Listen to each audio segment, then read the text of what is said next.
El Salmo 32.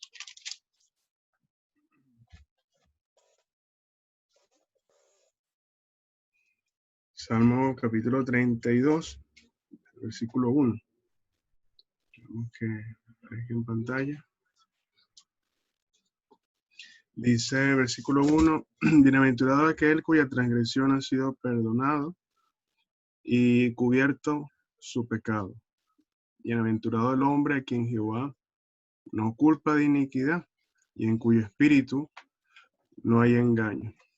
Mientras callé, se envejecieron mis huesos en mi gemir todo el día, porque de día y de noche se agravó sobre mí tu mano, se volvió mi verdor en sequedades de verano. Selah. Mi pecado te declaré y no encubrí mi iniquidad. Dije, confesaré mis transgresiones a Jehová, y tú perdonaste la maldad de mi pecado. Por esto, orará a ti todo santo en el tiempo en que pueda ser hallado. Ciertamente en la inundación de muchas aguas no llegarán estas no llegan estas a él. Tú eres mi refugio. Me guardarás de la angustia con cánticos de liberación, me rodearás. Selah. Te haré entender y te enseñaré el camino en que debes andar. Sobre ti fijaré mis ojos. No seáis como el caballo o como el mulo, sin entendimiento, que han de ser sujetados con cabestro y con freno, porque si no, no se acercan a ti.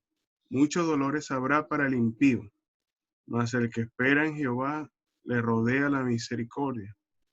Alegraos en Jehová y gozaos justos, y cantad con júbilo todos vosotros los rectos de corazón. Dos versículos más en el Salmo 31, versículos 23 y 24 solamente.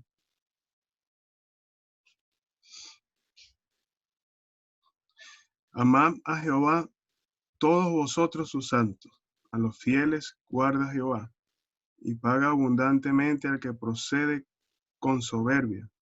Esforzaos todos vosotros los que esperáis en Jehová, y tome aliento vuestro corazón. Hasta aquí el Señor prospere su palabra en nuestros corazones.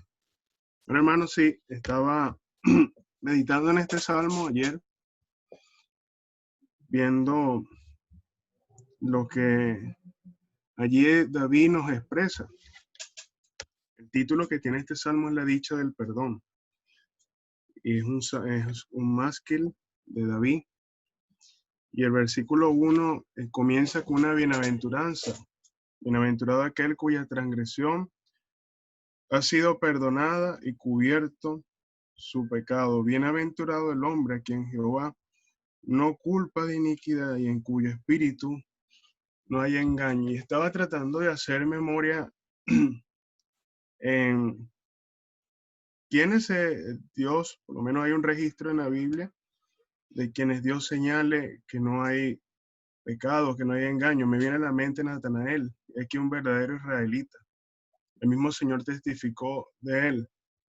Pero pensando en esto, esta bienaventuranza, esta doble bendición, cuya transgresión ha sido perdonada y cubierto su pecado, aquí nos abarca a todos nosotros. El Señor, como hemos revisado en esta mañana, en oración, en adoración, el Señor tomó nuestro lugar y nos justificó por su muerte en la cruz, por su sangre derramada, y ahora nos ha dado esa bienaventuranza. Nuestros pecados han sido perdonados, han sido cubiertos por la sangre de Cristo. Él tomó nuestro lugar y nos hizo aceptos delante de Dios por su muerte. Pero dice el 2, bienaventurado el hombre a quien Jehová no culpa de iniquidad y cuyo espíritu no hay engaño. En estos salmos se repite varias veces esta palabra bienaventurado, el que hace esto. Capítulo 1, uno puede leer aquel que no se siente en silla de escarnecedores. En este versículo 1 y 2 también encontramos bienaventuranza. Capítulos más adelante, como el 40 y versículo 4, vamos a encontrar bienaventurado el hombre que puso en Jehová su confianza y no mira a los soberbios, a los que se debían tras la mentira. capítulo 41, versículo 4, bienaventurado aquel que piensa en el pobre. Hay una bendición para aquel que hace lo bueno delante de Dios. Y uno encuentra aquí en este Salmo 32, a quien Jehová no culpa de iniquidad. Y pensando en esto, la iniquidad, esto malo que hay en nosotros, que hacemos. Qué bienaventuranza hay cuando nuestra conciencia está limpia delante de Dios, que no hay nada aquello que lo cual puedan señalarnos, ni Dios mismo, porque Dios aquí dice, no culpa de iniquidad en cuyo espíritu no hay engaño. Hoy el hombre es mentiroso, sea todo hombre mentiroso y Dios verás. Hay esa sentencia, pero hay una bienaventuranza para aquel en cuyo espíritu no hay engaño. No tengo mucho que decir más lo que está escrito aquí, pero versículos 3 y 4 me hizo pensar en la consecuencia de ocultar el pecado, en la consecuencia de no confesar, en lo que ocurre en el hombre cuando trata de tapar por sus medios el error. Uno ve allí en el Génesis capítulo 3, cuando el hombre peca, él enseguida se proveyó de un medio para cubrir su desnudez. Uno ve al hombre tejiendo hojas de higuera, una cubierta temporal para cubrir su pecado. Pero aquí el salmista nos señala que bienaventurado aquel a quien Jehová no culpa, porque es Jehová el que acusa, es el que sabe cuando nosotros hacemos lo bueno y lo malo. Y dice el versículo 3, mientras callé, mientras oculté, no confesé este pecado, dice, se envejecieron mis huesos en mi gemir todo el día, el pecado consume. Y es una de las consecuencias que uno ve cuando se oculta lo malo en nuestras vidas. Dice el 4, porque de día y de noche se agravó sobre mí tu mano, se volvió en mi verdor en sequedades de verano. Y es este versículo 4 me hizo pensar en el padre disciplinando al hijo.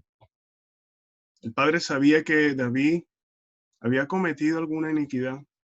Este Salmo 32 me hizo pensar en el Salmo 51 también, pero no encuentro alguna relación en el tiempo en cuanto a estos dos salmos. Pero me hizo pensar en él. En aquella oportunidad David ocultó también su pecado y vino sobre él la mano de Jehová. Y aquí en este Salmo 32 dice, porque de día y de noche se agravó sobre mí tu mano, se volvió mi verdor en sequedades de verano. Sí, hermanos, y cuando uno, el creyente, oculta el pecado, viene la consecuencia de parte de Dios, porque el Padre que ama castiga. Y Dios no quiere hijos bastardos. Él siempre va a buscar lo mejor para nosotros. Y una de las cosas es que en nosotros haya ese aborrecimiento por el pecado. Uno, por la consecuencia que produce en nosotros mismos. Se envejecieron los huesos, dice David. Dice que en su gemir todo el día había una angustia en él. El verdor que había en él también se secó. Dice, se volvió mi verdor en sequedades de verano. Si hay una consecuencia horrenda por ocultar el pecado, y que el Señor nos guarde de tener pecados ocultos entre nosotros, no confesados, pecados que dañan la asamblea. Pienso en María.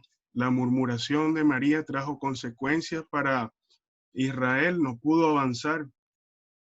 Tuvo que permanecer allí hasta que María fuese restaurada por la murmuración de ella. Uno ve acá, también vio aquel manto babilónico y lo ocultó en su tienda, y las consecuencias fueron graves, no solo para él, sino también para su familia. Él y su familia fueron muertos. Aquellos hijos se me olvida el nombre, pero aquellos que ofrecieron aquel incienso extraño, Ofni y Finés, ellos también recibieron sus consecuencias. Los que estaban en la rebelión de Coré también sufrieron sus consecuencias de parte de Dios. Hay cosas que están ocultas, pero Dios las trae a la luz. Pienso también en Ananías y Zafira. Ellos pensaron, ellos hicieron algo, pero confesaron otra cosa. Se trataron de engañar y no les fue bien. Dice, y en cuyo espíritu no hay engaño. Entonces, que el Señor nos guarde de esto, hermanos, que en nosotros haya ese espíritu de engaño, haya iniquidades, haya esos pecados ocultos que dañen a la congregación, nuestra comunión con el Señor, que transformen nuestra verdad, nuestro verdor, perdón, en saquedades de veranos. Tan, tan hermoso que es ver los campos verdes. Me hace recordar ahora en Punta Arenas cuando pasó el invierno pasado, vino la primavera y cuando viajaba hacia el puerto más sur que tiene Punta Arenas para atender a los barcos allí, siempre me iba deleitando viendo todo el paisaje y me iba lo más lento que podía para disfrutar de esos paisajes tan verdes, tan hermosos y floreados. Pero en lo que llegaba el verano, aquello se volvía feo, seco. Qué hermosa es una vida verde, una vida que da fruto para el Señor, pero el pecado trae sus consecuencias. Pero el versículo 5 me trajo, me hizo recordar entonces por qué el título de este salmo, lo que significa la dicha del perdón. David reflexionó en cuanto a su maldad, su iniquidad y lo que estaba ocurriendo en él.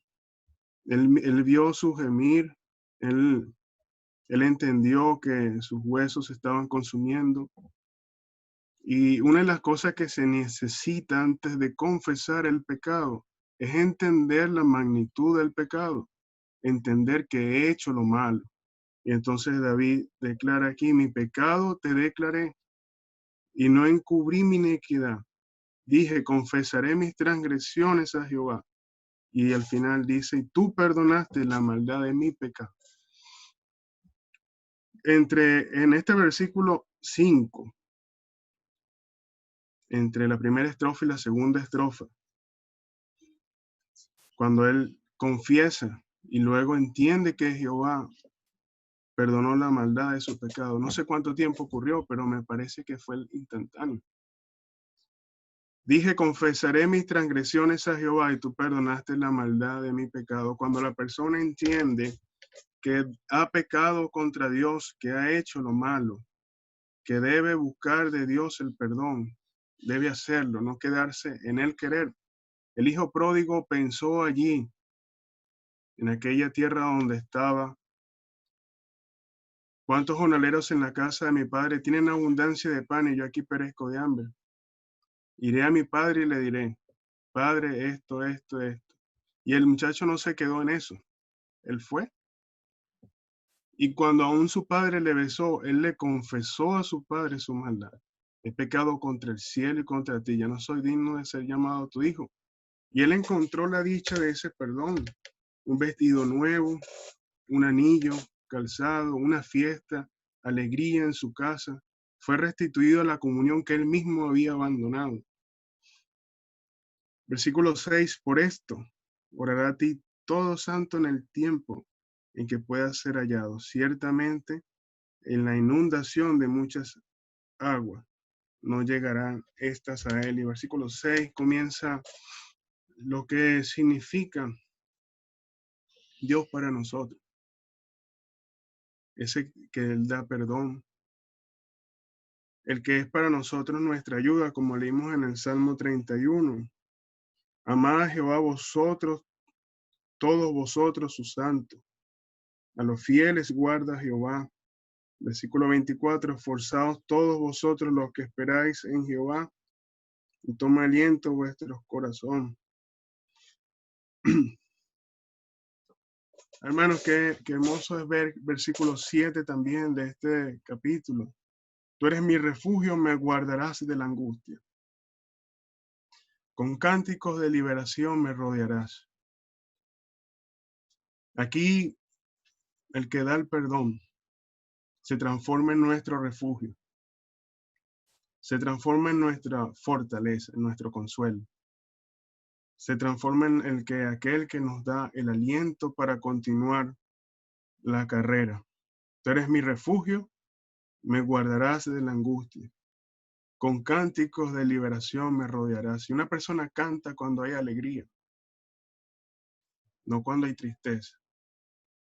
Y el cántico siempre está asociado a la alegría, a ese gozo en el corazón.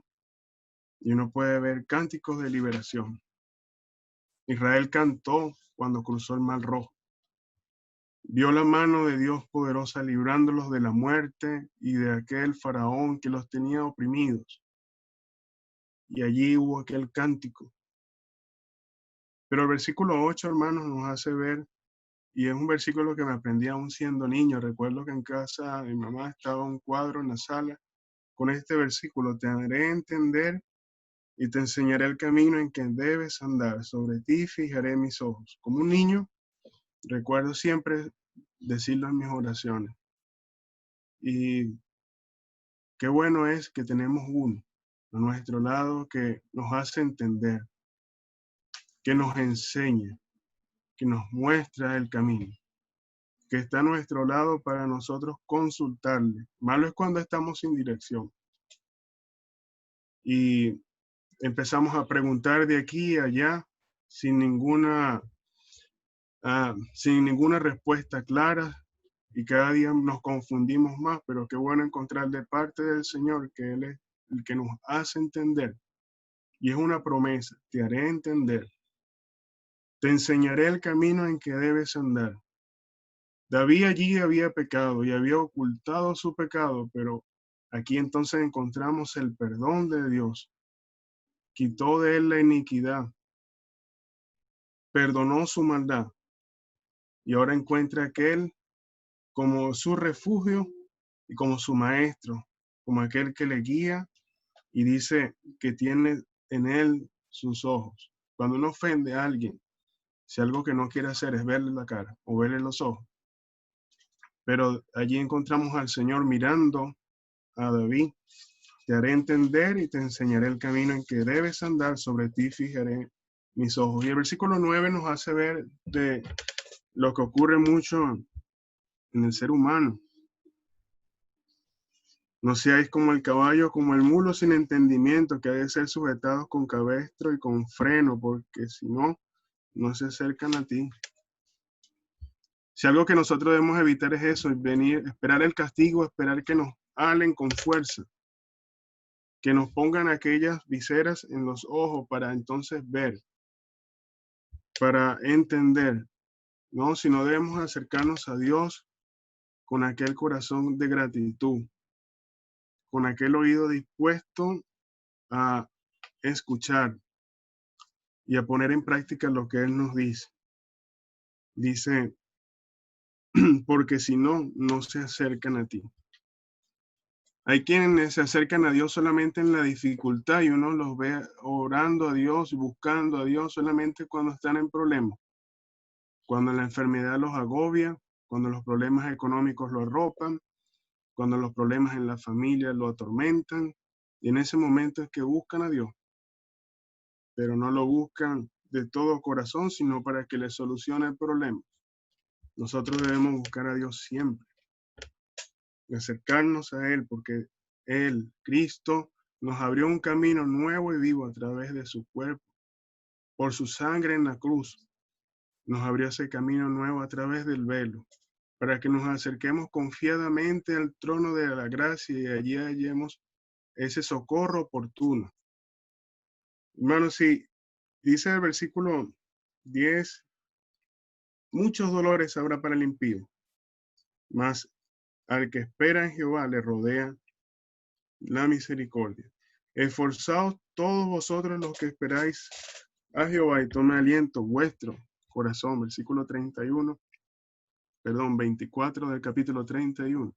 Esforzaos, tome aliento. El que espera en Jehová le rodea la misericordia. Ese bien que viene de Jehová cuando nosotros le esperamos. Estamos confiando en Él. Decimos que confiamos en Él. Él, su misericordia no se aparta de nosotros, por muy malos que nosotros seamos. Él siempre nos trae a Él con lazos de amor. Alegraos en Jehová y gozaos justo, y cantad con júbilo todos vosotros los rectos de corazón. Y este salmo finaliza con una exhortación al canto, ese fruto de labios que confiesan su nombre. He escuchado testimonios de hermanos, de hermanas que fueron alcanzados al Señor por el canto de otro hermano. En esos campos se ponían a cantar y a lo lejos los vecinos lo oían, o el vecino cercano lo oía. Y entonces ese canto siempre le hizo pensar, le hizo llamar. Hay quienes, he escuchado testimonios de hermanos que aún en la tristeza están cantando, y eso ha impresionado a otros también para buscar al Señor, y dicen, ¿qué tiene Él? Que aún en el dolor y en el problema aún canta. Aquí David nos exhorta: alegraos en Jehová y gozaos justo, y cantad con júbilo todos vosotros, los rectos de corazón. Cantar con júbilo, no con tristeza. Cantamos feo, ¿verdad? Mi voz es fea, pero hacer el esfuerzo todos de cantar bien, cantar con júbilo para el Señor. Solamente compartir esto, hermanos, y que el Señor nos siga ayudando a serles fieles, y en esta nueva semana que comienza, darle el fruto que Él se merece. Que el Señor bendiga su palabra.